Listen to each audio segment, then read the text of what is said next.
Situation dans l'est de la RDC, poursuite du ballet diplomatique ce lundi à Kinshasa. Les consultations d'Ourou Kenyatta s'étendent avec des acteurs étatiques congolais, notamment les présidents des 2 chambres du Parlement, des membres du gouvernement et des diplomates. Et dans le même contexte de guerre à l'est de la RDC, initialement annoncé pour les 16 novembre, des discussions autour de la paix entre les gouvernements congolais et les groupes armés ont été renvoyés au 21 novembre en cours, toujours à Nairobi, au Kenya. Marche anti-ONU au Soudan. Ce week-end encore, des milliers de manifestants étaient présents dans les rues de Khartoum pour protester contre les ingérences internationales et demander le départ de cette organisation au pays.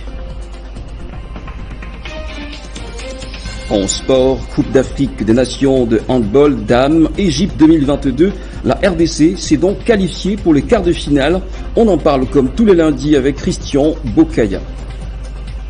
Nouveau journal sur Télé 50, mesdames et messieurs, bienvenue. L'actualité reste donc dominée par les forces armées de la République démocratique du Congo qui ont repoussé hier dimanche 13 novembre l'attaque des rebelles du mouvement du 23 mars à Kibumba au territoire de Rutshuru dans la province du Nord Kivu. Sur place, Jean-Claude Bambaz, président de la société civile, renseigne que ces rebelles ont tenté en vain de faire incursion dans Kibumba en passant par Kigeri.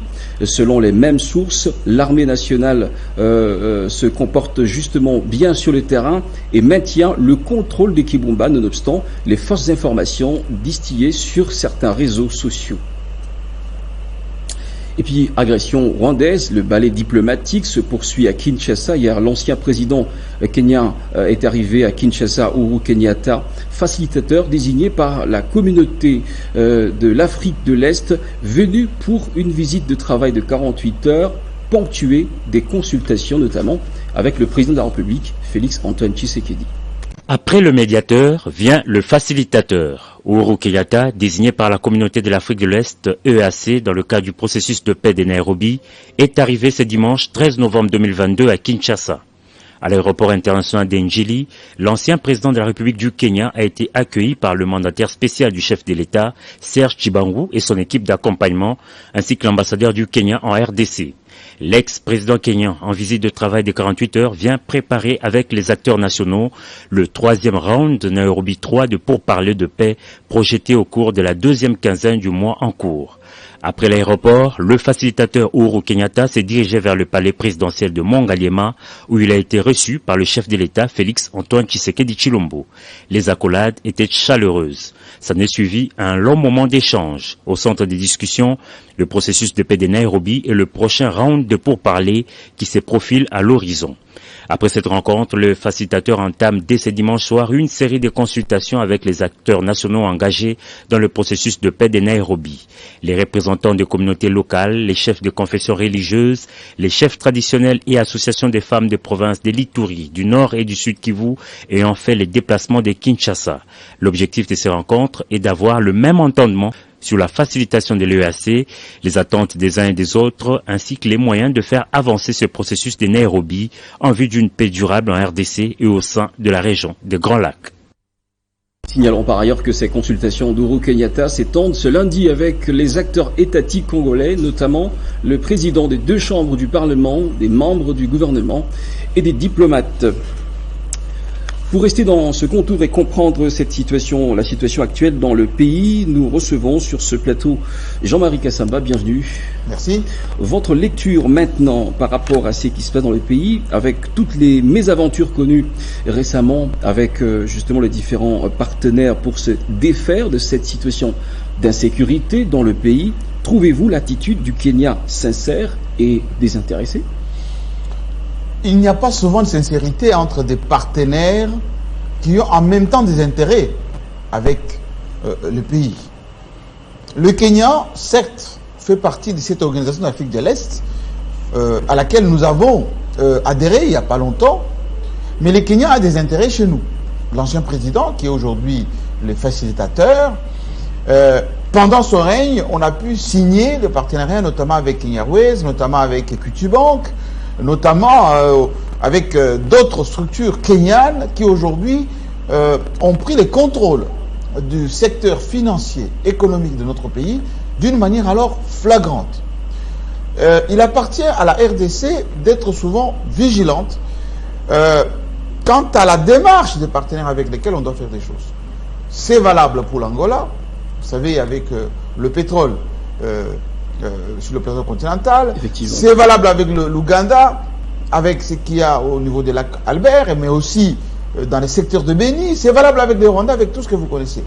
Aujourd'hui, nous ne devons pas seulement baser notre espoir sur cette partie de l'Afrique de l'Est. Parce que nous avons plus à perdre qu'à y gagner si on reste focalisé sur ces processus de Luanda, ces processus de Nairobi.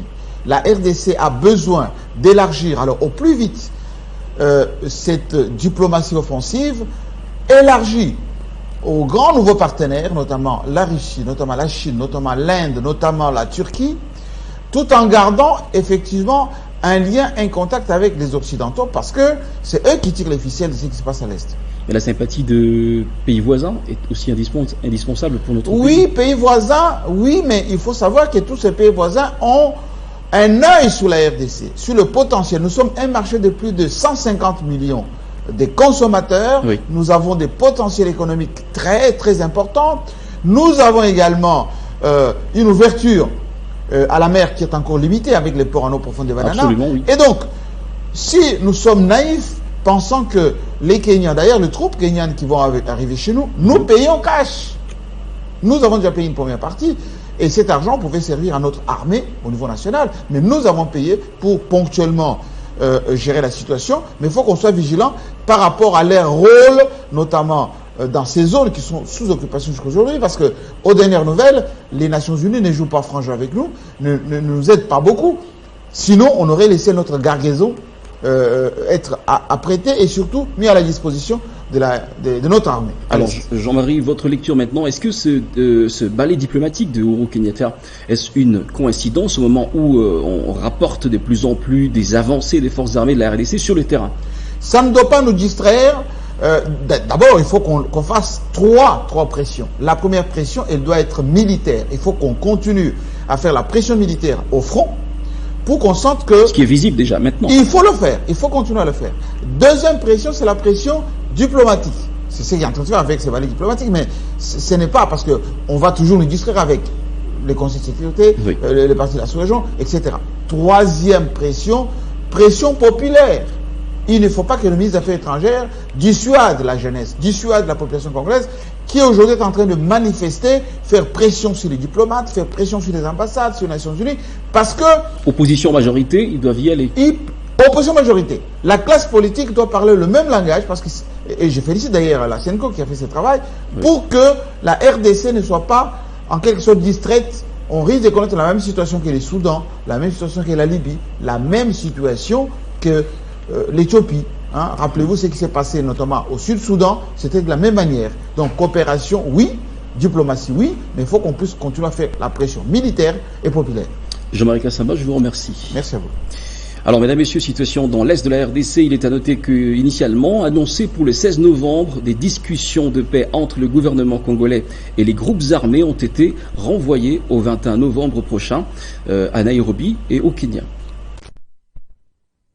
Les matériels militaires achetés par la RDC pour lutter contre l'agression rwandaise n'est pas arrivé à destination selon le ministre des Affaires étrangères. Et pourtant, il y a encore peu, la délégation du Conseil de sécurité rassurait les officiels congolais que les pays de Lumumba n'est pas sous embargo. Que comprendre de ce refus de livraison de ce matériel militaire important en ce moment? Nous avons posé la question à Henri Désiré Nzozi, internationaliste, et qui nous en parle.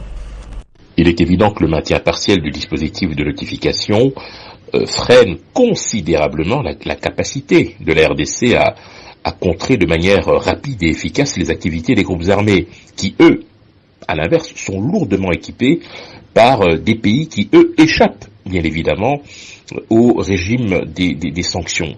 Donc cette exigence en matière de notification est non seulement totalement dépassée, mais elle ne répond plus du tout aux impératifs de paix en RDC. Et de ce point de vue-là, il est important de savoir que ça constitue inutilement une pression sur le gouvernement qui s'est déjà lancé dans une construction efficace d'institutions légitimes, la mise en place de forces armées, de structures de forces de sécurité, et tout ça en fait n'a plus aucun sens véritablement. Donc il faut véritablement à ce niveau-là qu'il y ait un sursaut de la part notamment de pays comme la Chine et la Russie qui, je le rappelle, lors de la résolution 2641 adoptée le 30 juin dernier, s'était abstenu aux côtés des 3 pays africains, le Ghana, le Gabon et le Kenya. C'est une situation qui est inacceptable, et lorsque nous voyons un transporteur refuser de prendre une cargaison à destination de la RDC, ça montre bien que ce régime de notification fait des dégâts collatéraux vis-à-vis notamment de transporteurs qui, eux, n'ont peut-être pas la connaissance suffisante ou les subtilités des mécanismes liés notamment au régime des sanctions. Et dans le même chapitre, justement, au sujet de ce refus de livraison de matériel militaire acheté par la RDC, le vice-premier ministre et ministre des Affaires étrangères, via son compte Twitter, invite le Congolais à ne pas s'attacher aux organisations de l'ONU, s'attaquer plutôt aux organisations des Nations Unies comme partenaire. Pour Christopher Lutundula, la demande de la levée de l'obligation de déclarer la vente d'une catégorie d'armes à la RDC est déjà donc introduite au comité de sanctions et se trouve sous examen. Selon lui, toutes les manifestations contre l'ONU desserviront la RDC au profit de ses ennemis. Au nord, Ubangui maintenant, les détenus de la prison centrale de Bagdolit se sont évadés ce dimanche 13 novembre. Bilan 2 morts et plusieurs blessés graves. 75 détenus sur 157 ont pu quitter cette maison carcérale. Selon les témoins sur place, l'évasion a donc eu lieu pendant l'opération d'évacuation des fosses septiques. Certains détenus ont escaladé les murs des prisons et d'autres ont forcé l'entrée principale du complexe carcéral, obligeant les gardes à ouvrir le feu, signalant justement que la situation de la prison de Bagdolit défrayait déjà la chronique dans notre pays, et le gouvernement travaille sur un projet de réhabilitation et de construction des nouvelles prisons. En justice maintenant, Vidier Chimanga sera jugé ce lundi par le tribunal de paix de Kinshasa-Gombe, soupçonné de corruption passive et trafic d'influence. L'ancien conseiller stratégique du chef de l'État a donc été placé en détention le 21 septembre dernier à la prison de Makala, puis libéré une semaine après. Sur le continent maintenant, pour la deuxième fois en seulement 2 semaines, des milliers de Soudanais étaient dans les rues samedi et devant la délégation de l'ONU à Khartoum pour protester contre les ingérences internationales et appeler au départ de l'ONU du pays. Après les Congolais, et c'est le tour des Soudanais de refuser les ingérences internationales dans les affaires internes de leur pays. Le peuple soudanais appelle régulièrement au départ de l'ONU du pays. À en croire Ahmed Abderrahman, un manifestant et membre de la société civile, ils manifestent contre l'ingérence occidentale dans leur pays et ils n'accepteront pas la constitution laïque du barreau soudanais. Ils vont donc sortir dans toutes les rues, tous les jours, dans toutes les villes pour protéger leur pays, préserver son unité et sa sécurité en disant non aux faux collaborateurs. Le torchon semble désormais brûler entre le général Abdel Fattah al-Burhan, auteur du putsch d'octobre 2021, et les islamistes, anciens alliés sous Bachir. Le général Burhan a appelé il y a une semaine les islamistes et les partis du dictateur déchu à ne pas s'approcher de l'armée. Tout porte donc à croire que les Soudanais ne veulent plus regarder avec l'œil des clémences ceux qui semblent être des alliés, mais qui ne le sont pas. Un cas qui se généralise au fur du temps dans toute l'Afrique. Le gouvernement turc annonce l'arrestation de nombreuses personnes et accuse le parti de travailleurs du Kurdistan et son émanation syrienne lors d'une explosion qui a frappé ce dimanche 13 novembre dans l'après-midi. Un bilan officiel fait état de 6 morts et 81 blessés à ce stade, dont 2 dans un état grave. L'État turc qualifie l'explosion d'un acte terroriste et annonce que les suspects ont été arrêtés.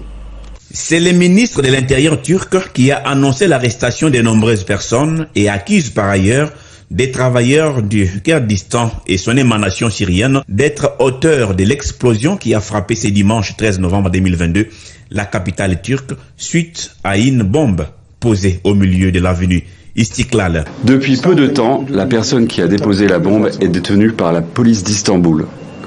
Précédemment, 21 autres personnes ont été interpellées. D'après les informations rassemblées, c'est l'organisation terroriste PKK. Le ministre de la Justice, Bekir Bozdag, a indiqué qu'il s'agissait d'une femme de nationalité syrienne, selon la police, et que cette dernière était assise sur un banc de cette avenue et avait quitté les lieux 1 ou 2 minutes avant l'explosion. La personne dénoncée a reconnu les faits. C'est lundi 14 novembre dans la matinée. La jeune femme a été interpellée avec les autres suspects. Les 6 personnes tuées dans l'attentat appartenaient à 3 familles différentes. 2 d'entre elles étaient des enfants.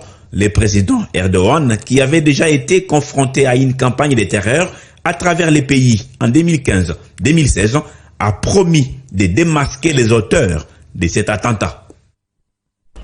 En sport maintenant, les Léopards dames disputent ce soir leur dernier match du groupe contre l'Angola pour le compte du championnat d'Afrique des Nations de handball. En football, les Léopards à prime débutent leur stage en Turquie ce lundi en prévision du CHAN Algérie 2022. Dans ce panorama sportif, nous allons aussi parler de la Ligue de champions féminine de la CAF avec Christian Bokaya qui nous rejoint de l'autre côté. Bienvenue Christian. Bonjour. Jean-Paul, merci.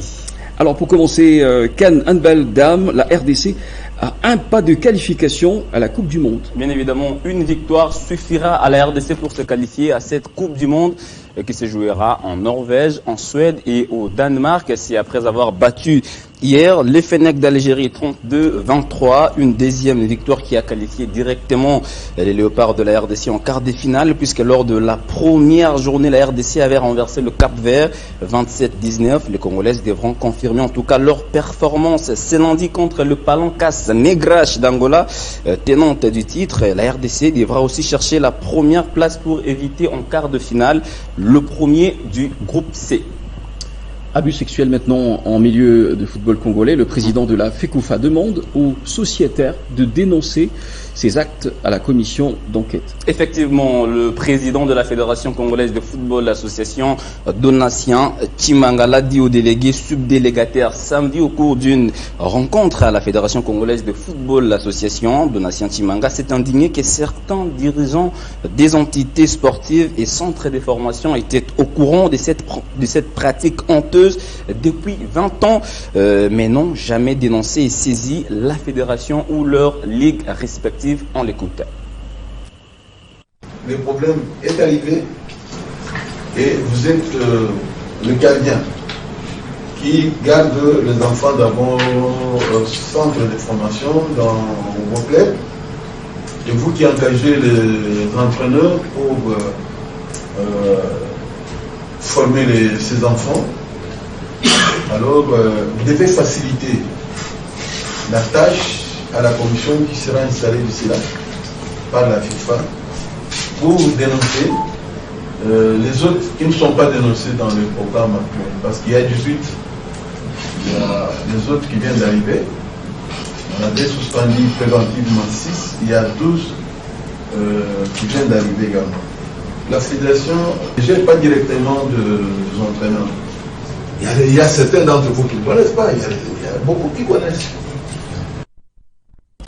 Ligue de champions féminine de la CAF, Far Rabat décroche son premier titre. Effectivement, Jean-Paul, l'association des forces armées royales du Maroc a écrasé hier le club tenant des titres et Mamelodi Sundowns pour décrocher bien évidemment ce premier titre au stade de Moulay Abdellah Phare ouvrait bien évidemment le score à la 15e minute de jeu par l'entremise de Fatima Tanyaout avant que Jraïdi signe son triplé au 53e, 87e et 90e minute de la partie concernant le club congolais qui participait bien évidemment pour la première fois à cette Ligue des Champions. S'était arrêté en phase de poule. Mazembe avait battu Wadi Degla d'Égypte lors de la première journée avant d'enchaîner avec les défaites contre Bayel Saint-Quins et Mamelodi Sundowns, club qui a chuté hier en finale face à la formation de Phare Rabat.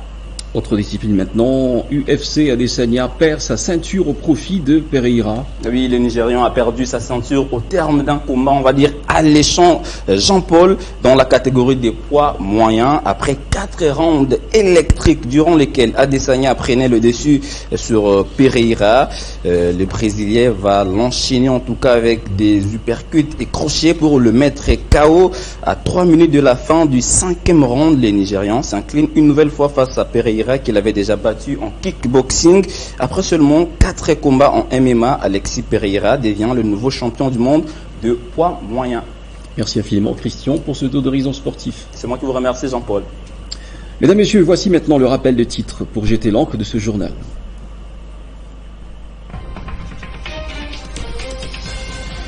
Situation dans l'est de la RDC, poursuite du balai diplomatique ce lundi à Kinshasa. Les consultations d'Ohuru Kenyatta s'étendent avec les acteurs étatiques congolais, notamment les présidents des 2 chambres du Parlement, des membres du gouvernement et des diplomates. Et dans le même contexte de guerre à l'est de la RDC, initialement annoncé pour le 16 novembre, des discussions autour de la paix entre le gouvernement congolais et les groupes armés ont été renvoyées au 21 novembre en cours, toujours à Nairobi, au Kenya.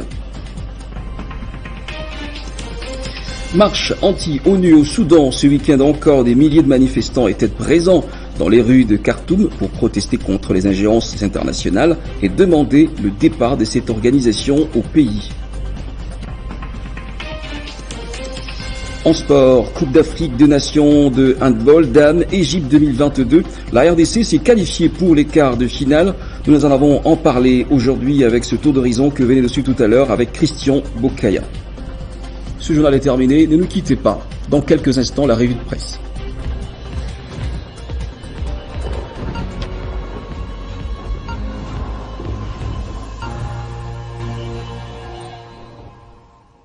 La revue de presse avec Christopher Ochokum qui nous rejoint sur ce plateau. Bienvenue Christopher.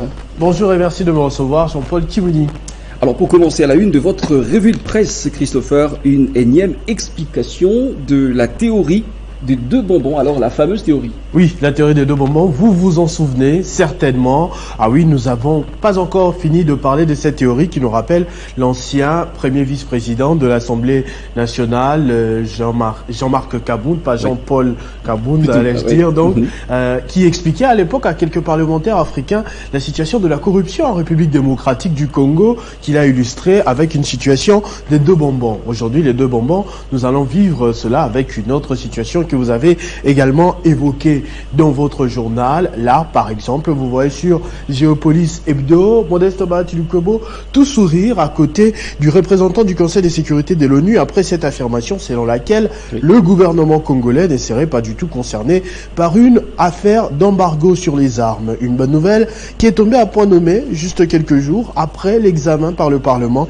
Assemblée nationale et Sénat du projet de loi des finances qui prévoit jusqu'à $1 milliard américains pour l'armée en 2023. Mais quelle n'a pas été la surprise de l'opinion, Jean-Paul, quand le chef de la diplomatie congolaise, Christophe Lutundula, a annoncé lors d'un briefing de presse la semaine dernière, une information résumée ici sur info.cd, que depuis 2008, le gouvernement n'est plus sous embargo d'armes, sauf qu'il est exigé aux fournisseurs de la RDC de notifier au comité de sanctions du Conseil de sécurité, ce qui, pour le Toudoula, empêche le gouvernement de se procurer facilement les armes, car faisant face à la réticence de fournisseurs. Le chef de la diplomatie congolaise a révélé un cas qui se produit maintenant. Le matériel militaire a été acheté et venu vers la RDC, mais en cours de route, le transporteur a dit non, ça ne peut pas arriver en RDC. Ce n'était pas parce qu'il avait donné sa vie à Christ en plein vol, et non, c'était justement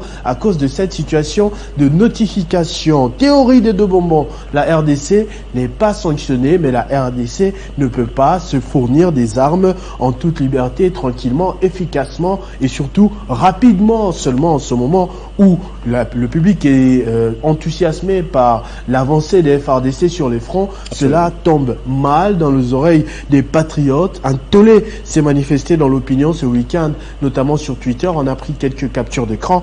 On va commencer par Peter Kazadi, comme vous le voyez derrière moi, qui s'en est pris en colère à Jean-Marc Châtaignier, représentant de l'Union européenne en République démocratique du Congo. Ce dernier tentait d'expliquer tant bien que mal que la notion de la notification était différente de celle de l'embargo. D'autres internautes, même sur Twitter, sont allés plus loin. On peut le voir avec Carly Magiala dans l'autre capture.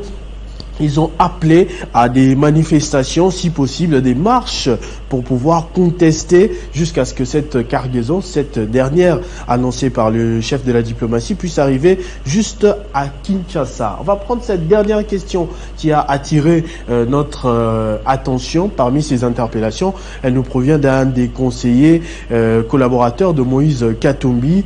Comment, malgré cet embargo qu'il y a contre les groupes armés en République démocratique du Congo, il y a un groupe armé, le M23 notamment, qui, d'après le secrétaire général des Nations Unies, opère maintenant et est armé comme une armée conventionnelle, avec des armes même plus efficaces que l'armée congolaise, et pire même que la MONUSCO, la mission d'Organisation des Nations Unies pour la stabilité de la région. Patati, patata, vous connaissez toute la chanson. On se pose des questions malgré l'embargo. Comment ces armes ont pu arriver entre les mains des M23? Qui les a transportées? Qui a fermé les yeux? Et comment ça va se passer dans la suite? Autant de questions, Jean-Paul Kimouni, qui, on espère, auront des réponses très prochainement. Christopher Ochakoum, je vous remercie. C'est moi qui vous remercie, Jean-Paul. Merci également à vous tous, mesdames, messieurs, pour votre fidélité. Nous allons nous quitter par ici. On se retrouve très prochainement. Restez sur le programme de Télé 50.